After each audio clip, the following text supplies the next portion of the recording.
Now, let me tell you about a case you don't know about. Oh. This is before we joined up as a firm. Okay. I represented, I say I represented a lady. I was actually representing the state of Georgia when I was a prosecutor, and a lady was the victim of a burglary. Mm-hmm. Nobody was hurt, nothing. She actually caught the guy as he was attempting to break in. Okay. Her physical condition had nothing to do with the case, Right. but she happened to have been so quiet in her house for weeks because she had broken both of her legs. Oh my God. So, and it had nothing to do with the burglary. She was just quietly recuperating. Right. So when she came downstairs, the burglar didn't think anyone was in the house when he tried to break in. And she comes downstairs with a cane and catches him with a crowbar. So I could have had her testify that there was a crowbar that she'd seen because the crowbar was magically lost. The police didn't have it. And there was a screwdriver that he was using to jimmy the back door. Mm-hmm. But I had her come into court, and she had a cane.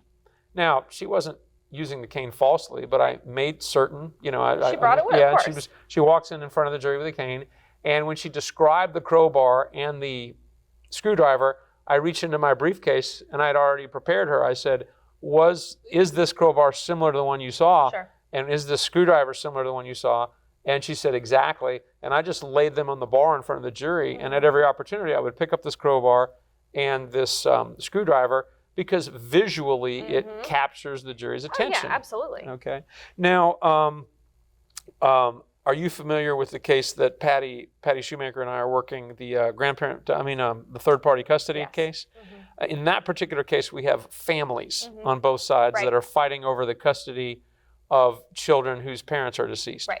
So in that case, we developed a family tree, and we put it on a PowerPoint slide that shows the family tree completely laid out by name and age, because it's very easy to get lost in the weeds of just verbal testimony of the family, right? Especially when you're talking about how people relate to each other. Right. Yeah. Talk to us about Rule 1006 in the Evidence Code and how that's used for evidence purposes. Sure. So the Rule 1006 is for summaries, right? So when you're talking about particularly a lot of data, a lot of numbers, sometimes, bank statements you're trying to consolidate into one document to show, to make a point.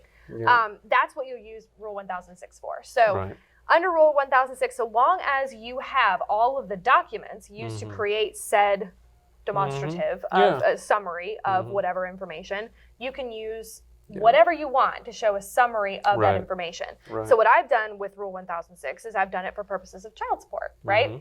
So I had a case where dad was seeking to modify his child support and wanted to use his prior child support order and say, well, I should get credit for that on this new child support worksheet. So I had dad's bank statements and I had consolidated because I could see the payments to the other mom. Well, you have to show that you are current on your child support for a year to get credit on your child support worksheet.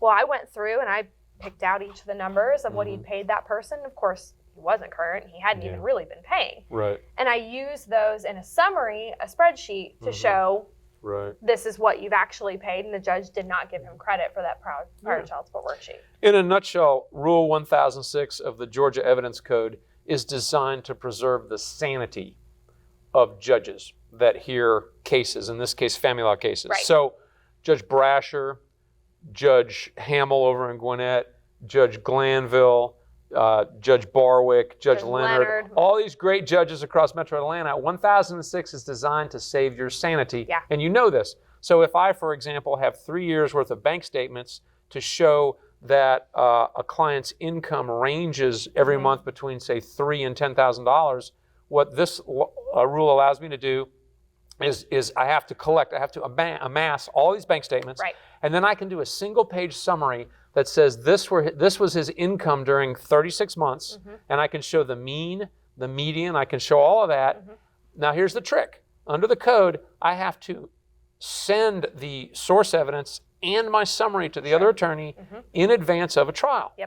And if they don't object to it, then I can come into trial and I can say to a testifying witness, here's your 3 years of bank statements, here's a summary I've done, and the summary as well as the bank statements are admitted into evidence. And the judge, Judge Barwick, to save her sanity, is not going to flip through 36 months of bank statements. She's going to go to my one-page summary. And if the other attorney objects and says, I object to that, I'm going to say, well, I sent it to you 2 weeks in advance. And the judge is going to go, yeah, He sent it to you 2 weeks in advance. What's your objection? Right. At that point, if this attorney has produced another summary in conflict, the judge can and probably will consider both the summaries to determine which one is right.